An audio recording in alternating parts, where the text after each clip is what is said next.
Top 25 places to visit in Portugal by Ryan Shirley. I recommend you to go and check out his channel because he makes great videos.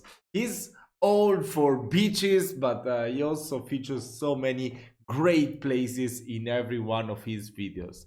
This time we're gonna learn about Portugal. I mean, I know that I will be amazed. Oh my god, with Azores, you got bro, the continental part of Europe is of Portugal. Oh my god, I can't even talk.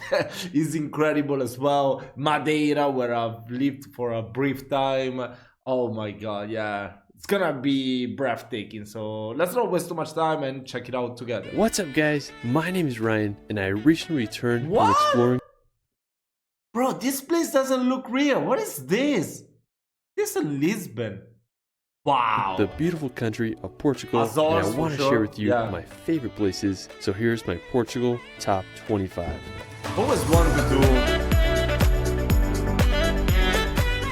Portugal is home to some of Europe's most stunning landscapes. The country is full of intriguing history, incredible coastline, and the world's biggest waves. From the lush islands of the Azores to the scenic Algarve coast, Portugal has so much to offer. Let's start this video off at Praia do Ursa. Located on Sintra's coast, about 50 minutes from Lisbon, this is probably my favorite beach.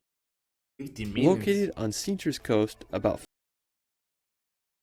45 minutes, it says right here. 50 minutes from Lisbon. This is 50 minutes. Okay, my English sucks. probably my favorite beach in all of Portugal. Now, one reason I like it so much is for its rock formations. There's several of them and they look like wizard hats. Now, to get to the beach, it's a decent hike. It only took us like 20 or 30 minutes to get down. It is just Which house should I place you? Are you a Gryffindor or a... Okay, enough. just a little steep descent, but it's nothing you can't handle. Now, when you reach the beach, I was just amazed by the rock formations. They're just huge and really fun to walk around. The water was a little bit chilly, but would be so nice on a hot day. Now, if you can, it's an amazing place to go for sunset. The beach lights up with an orange glow and it's just hard to beat. Couldn't recommend this beach enough. Now, another really cool spot above the beach is Cabo do Roca. There's a scenic lighthouse up there, and there's lots of trails that you can walk around, get amazing views of the sea cliffs. And there's some other beaches you can hike down to.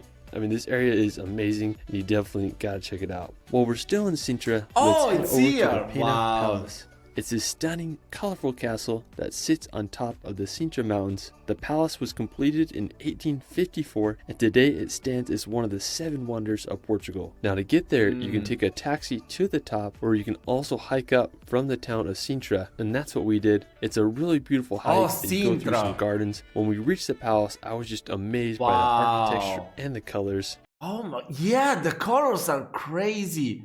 Was this built by the Arabs? Wow, that's incredible. Oh my god, this is so beautiful. Never seen it before. It was so vibrant, and I love the contrast between the red and yellow structures. I will say it was extremely packed, like there were so many people. So if you do go, I recommend visiting really early, right when it opens, or avoid going in August. Now, right next to the palace is the Castle of the Moors. It was built all the way back in the 8th and 9th centuries. I actually like this place a lot better than the Pena Palace. There was way less people, and there was just like so much history. I was fascinated how well it was preserved. Bro, it looks like the Great Wall in China. There is the resemblance. That's crazy. One of my favorite things that you could do is you can walk around the perimeter of the fortress and get a little taste of what it must have felt like to live in Portugal during medieval times. Another historical nearby place is the Quinta de Regaleria. It's home to this inverted tower, which has a fascinating history regarding the initiation ceremony for the Templar Knights. Now, afterwards, we're going to visit the city of Lisbon. Now, if you're coming into Portugal, chances are you'll fly into this airport. It's a great... Unfortunately, I haven't had a chance because before I flew to Oporto, then I stayed there for a day to to look around. I mean, not even a day, less than a day actually, because then I was going with my friend to Madeira, where I stayed for a couple of months. I hadn't had a chance to visit Lisbon, but I really want to. I really want to take like a couple of weeks to visit Spain and Portugal together. Maybe like starting from like Galicia and then going down to What is the last city? I think it's Faro, right? Great starting That point could be for your amazing. Portugal And adventures. Azores as Now, being well. one of the oldest cities in Europe, Lisbon is just full of so much culture and history. One of my favorite features of Lisbon is the Sanctuary of Christ the King monument. It reminds me of a That's mixture so of cool. Rio de Janeiro and San Francisco with that massive bridge that goes over the Tagus River. The Commerce Square is another beautiful spot to explore. The Belém Tower is another really cool monument that served as a point of embarkation for Portuguese explorers. Lisbon is such a historic city, and I have to say it's one of the most beautiful capitals in all of Europe. Afterwards, we're going to visit the I'm sure it medieval is. town of Obidos. Now, located about an hour's drive from Obidos. Lisbon, Obidos is this romantic medieval town. Wait, how far is it from Lisbon? Now, located about an hour's drive from Lisbon, Oh, an hour and 7 minutes. Wow. Crazy. Only 1 hour and 7 minutes. Obidos is this romantic medieval town protected by an impressive stone wall. Around the year 713 AD, the Moors Wow. established a fortification here, and in the 12th century, the King of Portugal reclaimed the land. Obidos was later gifted to the Queen, and for the following centuries, Obidos received special treatment from the Queens of Portugal, who remodeled and enriched the village throughout the Middle Ages. so Today, cool. Obidos is one of Portugal's most well-preserved medieval towns. Now, one of my favorite features of Wow. Obidos is the wall that surrounds it. When you enter the town's So gates, there's a cool. stairway on your left, and you can walk around on the top of the medieval walls. I climbed on top of one of the lookout towers and just got amazing views of Obidos. Oh and my the God, that's surrounding area. scary. It just blows my mind how well everything is preserved, even though everything is like 500-600 years old. After we just had a great time just Wow. wandering through the alleyways. I mean, if you're really into medieval destinations, Yes, you gotta I give am. Obidos a visit. Now, afterwards, we're gonna visit one of the most gnarly coastlines in the world, Nazare. Located just a 90-minute drive from Lisbon, Nazare is this historical coastal town that is famous for being home to the biggest surfable wave on the planet. Every winter season, the waves Wow, can be over look at 100 feet high. that. The reason the waves get so 100 feet big is high. because there's this underwater Is that about 33 meters, right? Wow, that's crazy. canyon right before the swell hits the beach and just creates this massive wave. Now, the best place to see the wave is from the 16th century fort of St. Michael the Archangel. It's located right in the cliff, and I'm surprised it hasn't collapsed in the ocean after being battered by the sea for so many centuries. Now, I was here during the summertime, so there was like hardly any waves, but I would love to come back between October my to March God. to witness the world record swells. Now, afterwards, we're going to visit the Berlengas Islands. Now, located Berlengas. about 10 kilometers off of Portugal's west coast, the Berlengas Islands are an archipelago full of history. Over the ages, many shipwrecks took place here, so in the 16th century, monks built a monastery and settlement to aid shipwrecked sailors, but it was eventually abandoned. In the 17th century, a fort was constructed on the monastery's ruins to build a coastal defense against threats such as Wow, pirates. oh my Today, you can take a God. 40-minute It's like it's floating on the sea. That is incredible. ferry ride from the town of Peniche and just spend the Wow. day exploring the great Berlenga Island. You can go snorkeling and just walk around. Definitely is a great day trip if you're in the area. After, we're going to visit Tomar. Tomar is Tomar. an idyllic Portuguese city full of charm and was the last town commissioned for construction by the Templar Knights. The crowning feature of the city is the Convent of Christ. It was completed in the 12th century by the Templar Knights. The monastery Bro, was wait. That's crazy. Look at these walls. Christ. It was completed in the 12th Even is this the Roman aqueduct, right?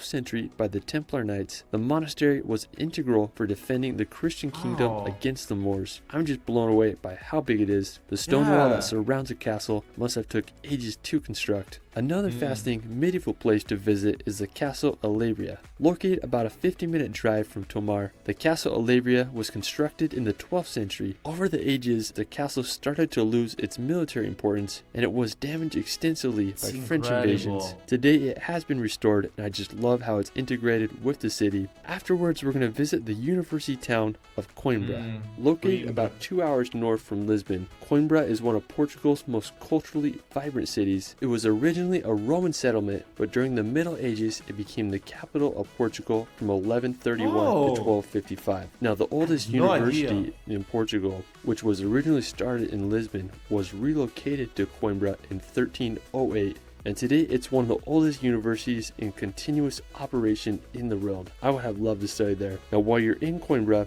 you can explore the university grounds and botanical gardens. I mean, just such a lovely university town. Now afterwards, we're going to head to the mountains to visit Serra de Estrela. Now located about a 2 hours drive from Coimbra, Serra de Estrela is the highest point in continental Portugal with a height of 1,993 meters. The peak isn't jagged like something you see in the Alps. It's basically the highest point on a plateau, but what's great about it is that you can drive there, so no hiking involved, and there's some really cool observatory towers on top. If you go in the wintertime, chances are it'll be covered in snow and you can ski at the nearby Estrela ski resort. Afterwards, we're going to venture to the middle of the Atlantic Ocean to visit the archipelago of the Azores. Now, the Azores are a group of 9 islands like none other. They remind me of a hybrid of New Zealand and Hawaii with rolling pastures and green scenery. I mean, it's basically the Garden of Eden. Bro, what? And Hawaii with rolling. Okay, this is gonna be my thumbnail probably. Look at that. That's crazy. Wow. Look how green it is. Oh my god, imagine going for a run with this scenery. With this, oh my god. This rainbow kissing the water. Wow, wow. I knew I would be amazed by this video, but wow, I wasn't prepared. Pastures and green scenery. I mean, it's basically the Garden of Eden in real life. The largest island on the Azores is São Miguel. One of the most stunning places on the island is Lagoa das Sete Cidades. It's a twin lake situated in the crater of a volcano. One lake is green while the other is blue. The nearby Santiago Lake is also a really unique place. Now, another one of my favorite islands on the Azores is Pico. It's home to the highest point in all of Portugal called Mount Pico. It's a stratovolcano that reaches 2,300. Bro, this doesn't even look like Portugal anymore. If you don't tell me, I feel like I'm somewhere in South America, like, I don't know, Peru, Cusco, or whatever, Bolivia. That's incredible. 51 meters high, and it last erupted in 1720. I just can't believe how huge it is. If you're up for a challenge, you can hike to the top. There's also 7 more other islands you can explore. I'll do a separate video soon and include them all. I mean, it's just hard to beat the scenery of this volcanic archipelago. After the Azores, we're going to head back to the mainland to visit the region of Algarve. Now, the Algarve region is the southernmost part of Portugal. It's famous for its good weather, high standard of living, and incredible coastline. One of the most beautiful towns is Lagos. It's an ancient maritime town with more than 2,000 years of history. Today, it's one of the most visited cities in Portugal. Now, what I love about Lagos is that it's located right next to some of the best beaches. The coast is home to uniquely shaped sea cliffs filled with hidden coves and sea caves. One of the most interesting places on the Algarve coast is Bengali Cave. It's this incredible grotto with this opening on top. You can only access it by taking a kayak, paddleboard, or boat tour. Another scenic spot on the coast is Ponta da Piedade. It's full of countless grottos and sea arches to explore. After, we're going to visit the city of Porto. Located on the coast of northern Portugal, Porto is the second largest city in the country after Lisbon. It's one of the oldest European centers as it developed as an important commercial port during Roman times. Today, it's one of Europe's most vibrant cities. I just love how colorful all the buildings and roofs are. The Louis First Bridge is one of the most recognizable features of the city as it spans across the Douro River. Now, while we're on the topic of the river, I recommend taking a boat or a car up the Douro Valley to witness some of the best wine country in the world. Wine has been made in this valley for over 2,000 years. I mean, it's famous worldwide, Porto wine. The region is full of endless terrace vineyards that line the powerful Douro River. Now, afterwards, we're going to visit the Peneda Xerés National Park. Now, located in northern Portugal, right on the Spain border, about an hour's drive from Porto, Peneda Xerés is the only national park in all of Portugal, and I have to say it's just absolutely beautiful up here. It's full of granite mountains, pristine waterfalls, and scenic lakes. There's also beautiful towns and villages in the area. I really like this one town called Lindoso. It has a medieval castle with these interesting little stone huts called horeos. They are used to store grain and have been used since the 13th century. Afterwards, we're going to visit the nearby try Guimarães. Now located about 40 minutes from Porto, Guimarães is one of the best preserved medieval settlements in Portugal. It was founded back in the 9th century and is often referred to as the birthplace of Portugal because it is believed that Portugal's first king, Afonso Henriques, was born here. Today, Guimarães has been listed as a UNESCO World Heritage Site, and it's easy to see why. One of my favorite features of the city is the Guimarães Castle. It was built in the 10th century to defend the monastery from Moorish and Viking attacks. It stands as a national symbol and is also referred to as the cradle of Portugal. After exploring northern Portugal, we're going to head back to the Atlantic Ocean to visit the island of Madeira. I just got done spending a week on this island and I just loved it so much. It's located right off the northwest coast of Africa. The island was claimed by Portugal in 1419. Now Madeira is known for its ideal climate and just stunning coastline. One of my favorite beaches on I gotta say that the weather in Madeira is one of the best in the whole world. I think when I went there it was, if I'm not mistaken, it was January or February. Yeah. And the temperature was ranging from 15 to maximum 20 or 21 degrees. It was perfect. Coming from Italy, that it was like -2 or -3 the average every day. Come on, I mean, I live in the north of Italy near the mountains, so yeah, come on. That was definitely really good. The only bad thing, but it's not a bad thing at all, like it was like every time you have to go out, since I didn't have a car and I was staying with my friend that he was Italian as well, you have to, if you don't take the bus, you want to take a walk, it's really tough because all the roads are like up and down, it's all like that. But it was really cool. I had a great time in Madeira.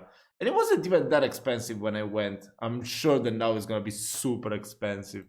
Madeira is Ponta do Sol. It's this beautiful town that reminded me of Italy's Amalfi Coast. The beach there wasn't... I haven't visited much actually. I've only been in Funchal. I don't know why I haven't visited.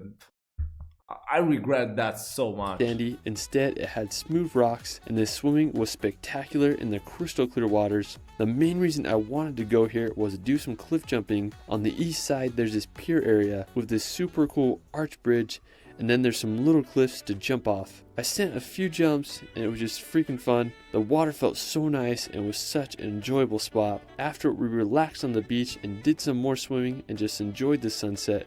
Definitely a place you gotta visit. Another amazing spot on Madeira is the Funal Forest. Now this has to be one of the most magical places on Madeira. It's this forest located in the highlands of the island, and one thing that makes it so special is that it's often covered by the clouds. Something that I just loved about the forest was its trees. Some are over 500 years old and they look... Is that in the other island, Porto Santo? Like giant bonsai trees.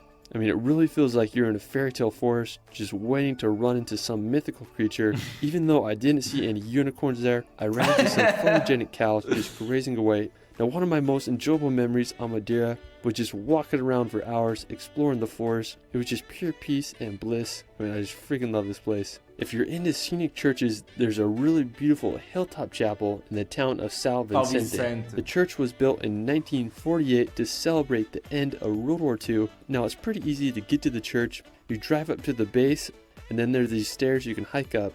Now, the view up there was really astounding, and the church is just pretty cool too. For our final destination, we're going to visit my favorite place, not just on Madeira, but all of Portugal, Pico do Arieiro. I love this spot so much, I came up 4 times. Now, it's located about a 40-minute drive from Funchal. Pico do Arieiro is the 3rd highest point on the island with an elevation of 1,818 meters, which is pretty wild considering how small Madeira is. Now, since it's so high up, you'll often be in or above the clouds, which creates the most epic landscape. Now, to reach Pico do Arieiro, you don't need a hike. You can drive a car to the top, and from there you can go explore the mountains.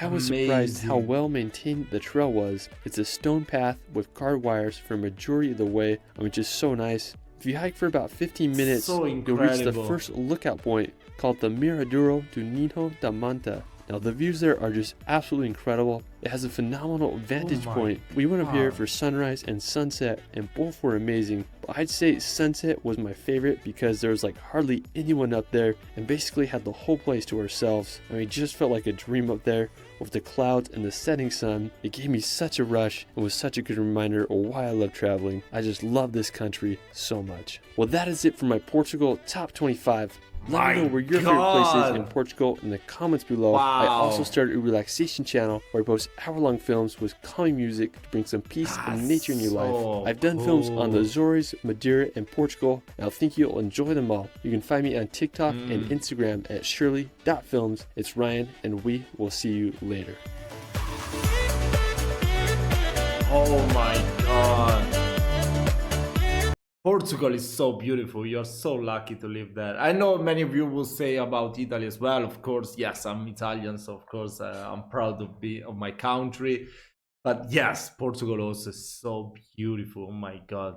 Maybe next we check out this one, the top places to visit in Madeira. But first I want to learn more about the history of Portugal. I mean, thank God a subscriber wrote me an email giving me so many videos to check out about Portugal. Wow, I really appreciate that. So thank you so much for reaching out.